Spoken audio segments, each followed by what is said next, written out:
बिस्मिल्लाहिर्रहमानिर्रहीम। अस्सलाम वालेकुम स्टूडेंट्स, हमने फर्स्ट ईयर की फ़िज़िक्स न्यू बुक का चैप्टर 5 स्टार्ट किया था और आज हम करेंगे टॉपिक 5.8 जिसमें हम 2 से 3 शॉर्ट क्वेश्चंस पढ़ेंगे और इक्वेशन ऑफ कॉन्टीन्यूटी तक जितने एमसीक्यूज़ अंदर आएंगे उसके बारे में मैं आपको बताऊंगी। तो टॉपिक को स्टार्ट करते हैं। तो सबसे पहला शॉर्ट क्वेश्चन जो इसके अंदर से आ सकता है वो है differentiate between streamline and turbulent flow या लेमिनर और टर्बुलेंट फ़्लो। ये दोनों फ़्लो लिक्विड की मोशन के बारे में है। आपने देखा होगा जब भी फ्लूइड या लिक्विड मूव करता है पाइप्स के अंदर उसका फ़्लो और है, जब वो समुंदर के अंदर उसकी मोशन डिफरेंट बिहेवियर शो करती है। इसके अलावा हम नदी नालों के अंदर भी लिक्विड को फ़्लो करते हुए देखते हैं। अब जो लिक्विड की मोशन है वो दो तरह से हो सकती है, एक हमारे पास लेमिनर फ़्लो है और एक टर्बुलेंट फ़्लो है। अब लेमिनर फ़्लो क्या है? आपने देखा होगा स्टूडेंट्स, लिक्विड जब इस फॉर्म में मूव करता है तो लिक्विड का हर पार्टिकल उसी सेम पॉइंट में से गुजरता है जिसमें से उससे पहले वाला पार्टिकल गुजरा था। यानी ये बिल्कुल लिक्विड का फ़्लो रेगुलर है। लिक्विड पाइपलाइंस के अंदर, दरियाओं के अंदर ये वाला जो फ़्लो है ये अक्सर देखा जाता है कि हर पार्टिकल, अगर ये पार्टिकल यहाँ से मूव होके नेक्स्ट पार्टिकल में से गुजरा है तो पीछे से आने वाला पार्टिकल भी इस पॉइंट में से गुजरेगा। इसकी डेफिनेशन को रीड करें। If every particle that passes through a particular point, ये आपके पास कोई पर्टिकुलर पॉइंट है, यहाँ से हर पार्टिकल गुजरता है, moves along exactly the same path as followed by the particles, अगला पार्टिकल आगे चला जाएगा, पीछे वाला भी इसी पॉइंट से गुजरेगा, which passes that point earlier, जो उस पॉइंट से पहले गुजरा है। ऐसा जो फ़्लो होगा उसको हम स्ट्रीमलाइन फ़्लो कहेंगे या लेमिनर फ़्लो करेंगे। इसके अलावा ऐसे फ़्लो के अंदर पार्टिकल की मोशन स्मूथ होती है और ये रेगुलर मूव करते हैं, रेगुलर वे के अंदर। The velocity of all the particles remains the constant, जिस वेलोसिटी से पार्टिकल्स पीछे आ रहे हैं उसी वेलोसिटी से वो आगे मूव करेंगे। और अगर हम एज एन एवरेज वेलोसिटी देखें तो सबकी वेलोसिटी सेम होगी। लेकिन टर्बुलेंट फ़्लो में ऐसा नहीं होता। टर्बुलेंट फ़्लो में हमारे पास पार्टिकल्स की ना वेलोसिटी कांस्टेंट होती है, ना हमारे पास पार्टिकल्स की मोशन रेगुलर होती है, बल्कि इसमें बिल्कुल इसका उल्टा, और यहाँ पर हमारे पास मोशन इरेगुलर होगी। तो डेफिनेशन को रीड करते हैं। द इरेगुलर और unsteady flow of the liquid और the fluid is called the turbulent flow. इसको आप कैसे सपोज कर सकते हैं? आप सपोज करें कि आपके पास कोई प्लेट है और आप लिक्विड के फ़्लो में रास्ते में आप एक प्लेट रख देते हैं। तो अब जो लिक्विड है, पानी अपना रास्ता खुद से बना लेता है, वो यहाँ पे आके इसके साथ इंटरेक्ट करेगा, कुछ लिक्विड यहाँ से इंटरेक्ट करेगा, तो यहाँ पे इसकी जो सारी मोशन है वो इस तरह से ख़राब हो जाएगी और हमारे पास कुछ इस तरह का फ़्लो आएगा। ना इस पार्टिकल की वेलोसिटी इस पार्टिकल के इक्वल है, ना ही ये बिल्कुल रेगुलर वे में मूव कर रहे हैं, और ना ही जैसा हमने स्ट्रीमलाइन या लेमिनर फ्लो में पढ़ा कि हर पार्टिकल एक रेगुलर वे में, पीरियोडिक वे में पिछले पार्टिकल की ही, अपने से अगले पार्टिकल की मोशन को ही सस्टेन करता है। लेकिन यहाँ पर ऐसा नहीं है। हर पॉइंट पर पार्टिकल्स की मोशन या पार्टिकल्स की वेलोसिटी डिफरेंट है, उनका पैटर्न डिफरेंट है और इनके अंदर इरेगुलरिटी पाई जाती है। ये एक इंपॉर्टेंट शॉर्ट क्वेश्चन है। अगर आपको पेपर के अंदर ही आता है तो आप एटलीस्ट ये वाले 4 डिफरेंसेस लिखेंगे जो मैंने आपको नोट्स के थ्रू प्रोवाइड किए हैं। स्टूडेंट्स, आपकी बुक में फिगर 5.11 स्ट्रीमलाइन या लेमिनर फ्लो को रिप्रेजेंट कर रही है। आप चाहें तो ये भी ड्रॉ कर सकते हैं, वरना आप मेरे वाली करें तो भी ठीक होगी। और 5.12 में एक लेमिनर फ्लो को या स्ट्रीमलाइन फ्लो को एक कर्व पाथ के ऊपर बनाया हुआ है, जो ये शो करता है कि स्ट्रीमलाइन फ्लो या लेमिनर फ्लो में पार्टिकल्स की वेलोसिटी सेम और रेगुलर मोशन एक कर्व पाथ के अंदर भी हो सकती है। अगर आप इस कर्व पाथ के अंदर डायरेक्शन को, फ्लूइड की या लिक्विड की डायरेक्शन को प्रेडिक्ट करना चाहें तो आप उसके लिए टेंजेंट ड्रॉ करते हैं। टेंजेंट एक ऐसी लाइन होती है जो एक्सटर्नली टच करती है और किसी भी चीज़ की डायरेक्शन को प्रेडिक्ट करने के लिए इस्तेमाल हो सकती है। जैसे अगर ये पॉइंट है तो इसका टेंजेंट कुछ इस तरह से होगा। तो ये जो डायरेक्शन है ये आपके पास फ्लूइड की मोशन की डायरेक्शन होगी। तो आइडियल फ्लूइड से पहले जो आपके पास एमसीक्यूज़ हैं वो ये हैं जो मैंने आपको यहाँ पे राइट डाउन करके दिए हैं। द टेंजेंट, ये आपके पास टेंजेंट जो मैंने लाइन ड्रॉ किया, the tangent at any point give the direction of the fluid, और ये हमारे पास फ्लो कौन सा होगा? Streamline flow. तो आपको पूछा जा सकता है कि हम डायरेक्शन को कैसे मेजर कर सकते हैं, तो उसका आंसर आपने याद रखना है, by drawing the tangent at any point we can predict the direction of the flow of the liquid. Second है हमारे पास, the different stream lines cannot cross each other. ये आपने बात याद रखनी है। देखिए ये आपके पास स्ट्रीमलाइन फ्लो है और पार्टिकल्स जो है वो ऐसे मूव करते हुए जा रहे हैं। ये स्ट्रीमलाइन दूसरी स्ट्रीमलाइन को क्रॉस नहीं करेगी। अगर दो स्ट्रीमलाइन क्रॉस कर जाती हैं तो वो हमारे पास स्ट्रीमलाइन फ्लो नहीं रहेगा, फिर वो हमारे पास टर्बुलेंट फ्लो बन जाता है, क्योंकि उसने फिर फ्लूइड की मोशन में वेलोसिटी और रेगुलरिटी कंप्रोमाइज़ होती है। तो जब भी वो एक दूसरे के साथ इंटरसेक्ट करेंगे, एक दूसरे को कट करेंगे, तो वो हमारे पास स्ट्रीमलाइन ही बल्कि टर्बुलेंट होगा। इसका मतलब है कि स्ट्रीमलाइन फ्लो के अंदर कभी भी एक दूसरे को क्रॉस नहीं करते। The different streamlines can not cross each other. अब दूसरा इसका पॉइंट मैंने 4th नंबर पे लिखा है, इफ़ टू स्ट्रीमलाइंस क्रॉस, अगर ये क्रॉस करेंगी तो particle move in the other direction, particle दूसरी डायरेक्शन में मूव कर जाएगा, जो कि हमारे पास स्ट्रीमलाइन की डेफिनेशन को डिसओबे करता है, तो हम कहेंगे हमारे पास टर्बुलेंट फ्लो है। इसके अलावा जो मैंने स्किप किया 3rd वाला, द स्ट्रीमलाइन में बी स्ट्रेट और कर्व। अब स्ट्रीमलाइन ज़रूरी नहीं है कि वो सिर्फ बिल्कुल प्लेन और सीधे पाथ पे ही हो, जैसे मैंने पीछे फिगर ड्रॉ की थी। ये कर्व्ड पाथ पे भी हो सकती है, जो जैसे कि मैंने यहाँ पर ड्रॉ किया है। अब स्ट्रीमलाइन को हम कहाँ कहाँ देखते हैं, फार्मूला 1 रेसिंग कार्स के अंदर, और डॉल्फिन की जो शेप्स हैं, बॉडीज़ हैं, वो भी कुदरती तौर पर इस तरह से डिज़ाइन हुई हैं जो इनकी वाटर के अंदर मूवमेंट को असिस्ट करती हैं। ये आपके पास for your information page number 98 के ऊपर लिखा हुआ है। तो हमारे पास व्हाट इज़ आइडियल फ्लूइड और write the 3 conditions for an ideal fluid. अब स्टूडेंट्स, आइडियल फ्लूइड, आइडियलिटी का वर्ड ही उस चीज़ के लिए इस्तेमाल होता है जो हमारे पास रियलिटी पे एग्जिस्ट नहीं कर रही होती। जैसे आपने ग्राफ्स के अंदर आइडियल बिहेवियर देखा होगा, आइडियल गैस के बारे में आपने केमिस्ट्री में पढ़ा होगा। तो आइडियलिटी को परफेक्टली कोई चीज़ आइडियलिटी के साथ एग्जिस्ट नहीं करती। जस्ट ये होता है कि हम किसी चीज़ को आइडियल मानकर बकाया चीज़ का उसके साथ कंपैरिजन करवाते हैं। जिस तरह हमारे पास फ्लूइड है, तो हम फ्लूइड्स के कंपैरिजन करवाते हैं आइडियलिटी के साथ, और फिर हम देखते हैं कि आइडियल बिहेवियर से इसके साथ इसकी इतनी सी फ्लक्चुएशंस प्रेजेंट हैं।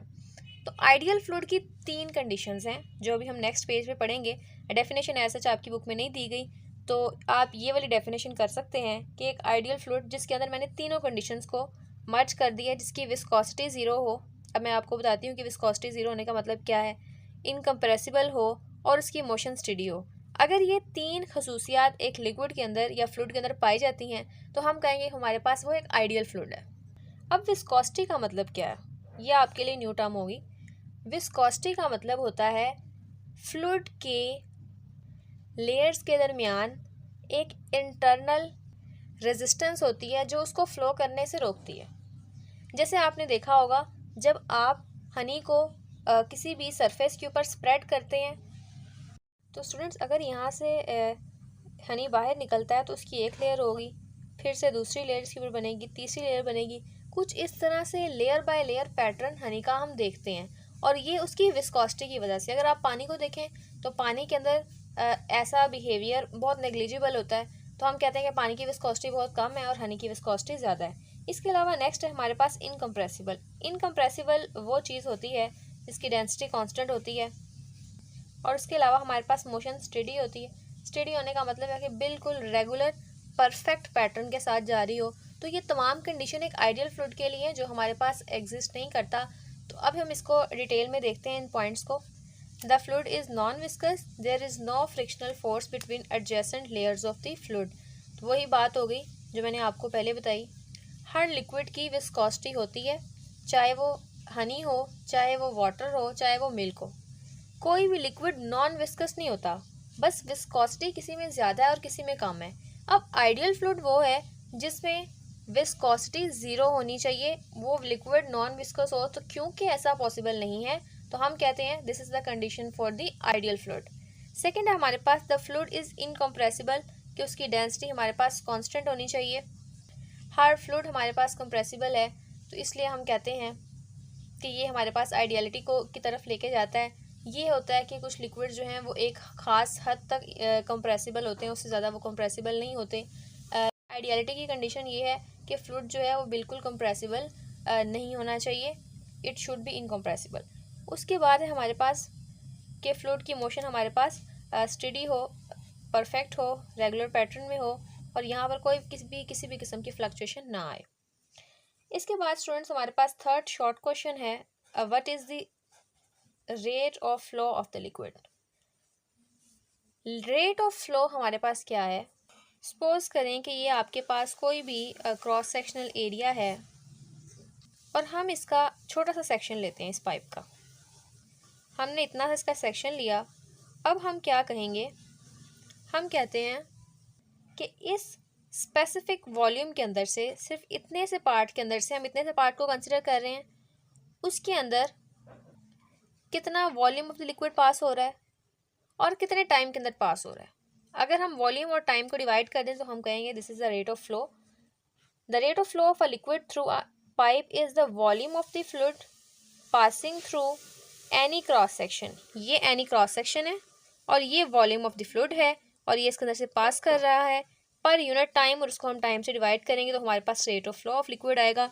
ये स्टूडेंट्स मैंने आपको पहले भी बताया था कि जहाँ पर रेट का वर्ड आता है ना, वहाँ पर हमने चीज़ को लाजमी तौर पर टाइम से डिवाइड करना होता है। जहाँ भी आप रेट का वर्ड देखेंगे तो यहाँ पे भी हमने वॉल्यूम को टाइम के साथ डिवाइड किया है और हमारे पास इसका यूनिट क्या होगा? वॉल्यूम। अब वॉल्यूम को याद रखिएगा, हमेशा किसी भी ऑब्जेक्ट के, किसी भी शेप की हम 3 साइड्स को जब मल्टीप्लाई करते हैं तो वो हमारे पास वॉल्यूम होता है। अब अगर वॉल्यूम को हम देखें तो L multiply by L multiply by L, 3 लंबाइयों को आपने मल्टीप्लाई किया है। वो लंबाई हाइट भी हो सकती है, वो उसकी चौड़ाई भी हो सकती है, लेकिन आपने 3 साइड्स को मल्टीप्लाई करना है और हर साइड का यूनिट हमारे पास मीटर है। Metre multiply by metre multiply by metre, तो आपके पास इसका यूनिट क्या आता है? Metre cube. और डिवाइड टाइम से हो रहा है, टाइम का यूनिट सेकेंड है, तो आपके पास इसका यूनिट आएगा मीटर पर सेकेंड। ये फर्स्ट यूनिट है। सेकेंड यूनिट आप ये ले सकते हैं लीटर पर सेकेंड, क्योंकि 1 लीटर जो है वो इसके इक्वल होता है। अब हम इसको मैथमेटिकली ड्राइव करते हैं और इसका रिजल्ट निकालते हैं। ये स्टूडेंट्स वही फिगर है जो मैंने पहले ड्रॉ की थी। ये आपके पास कोई भी सेक्शन है और इस सेक्शन के किसी स्पेसिफिक वॉल्यूम के अंदर हम लिक्विड को पढ़ रहे हैं, जिनको मैंने, इस पार्ट को मैंने शेड कर दिया है और ये वो वॉल्यूम है जिसको हम पढ़ेंगे। ये उसका एरिया है। हमें क्या फाइंड आउट करना है? हमें रेट ऑफ फ्लो को फाइंड आउट करना है। रेट ऑफ फ्लो के लिए पीछे भी हमने फॉर्मूला देखा, वॉल्यूम डिवाइड बाय टाइम। तो हमारे पास वॉल्यूम की वैल्यू होनी चाहिए। तो ये आपके पास कुछ पैरामीटर्स हैं, ए एरिया है, वी वेलोसिटी है और फ्लो टाइम आपके पास टी है। आपने क्या निकालना है? डिस्टेंस कवर्ड, कि कितना डिस्टेंस ने यहाँ से लेकर यहाँ तक कवर किया है। अब असल में स्टूडेंट्स हम फाइंड आउट क्या कर रहे हैं, ये देखें कि रेट ऑफ फ्लो निकालने के लिए आपके पास 2 चीज़ें होनी चाहिए, वॉल्यूम और आपके पास टाइम होना चाहिए। टाइम को हम सिंपली टी से रिप्रेजेंट करते हैं। अब वॉल्यूम को हम यहाँ पर निकालना चाह रहे हैं कि हमारे पास वॉल्यूम क्या है। वॉल्यूम आपको पता है कि 3 साइड्स को मल्टीप्लाई करने से आता है, यानी कि length multiply by length multiply by length, और 2 साइड्स को मल्टीप्लाई करें तो आपके पास आपको पता है एरिया आता है, ए मल्टीप्लाई बाय एल। अब यहाँ पर हमें एरिया की वैल्यू फाइंड आउट करनी है। यहाँ पे आपको लेंथ को तो आपने एरिया में चेंज कर लिया, अब इस लेंथ को भी थोड़ा सा सब्सटीट्यूट करवाएं। यहाँ पे हमें इसको चेंजिंग इसकी थोड़ी सी करवानी है। उसके लिए हम क्या करेंगे? डिस्टेंस कवर्ड निकालेंगे और डिस्टेंस कवर्ड आपने फॉर्मूला पढ़ा है S is equals to V T. यहाँ पर आप S की जगह L को रिप्लेस करवा सकते हैं, तो L is equals to V T. इस L की वैल्यू को आप यहाँ पर पुट करवाएंगे, जो कि आप वॉल्यूम की वैल्यू को प्रिडिक्ट करने के लिए काम कर रहे हैं और आपको उसे यहाँ पर पुट करना है। तो वॉल्यूम किसके इक्वल होगा? एरिया सेम आएगा। आप इसको इधर लिख लें, इधर लिख लें, कोई मसला नहीं है। एल की वैल्यू आपके पास वी टी आई है, तो आपके पास वॉल्यूम क्या आता है? ए कैपिटल ए, स्मॉल वी और स्मॉल टी। एरिया, वेलोसिटी और स्पीड और टी हमारे पास टाइम है। अब इसको आप रेट ऑफ फ्लो के फॉर्मूले में पुट करवाएं, वॉल्यूम डिवाइड बाय टाइम में।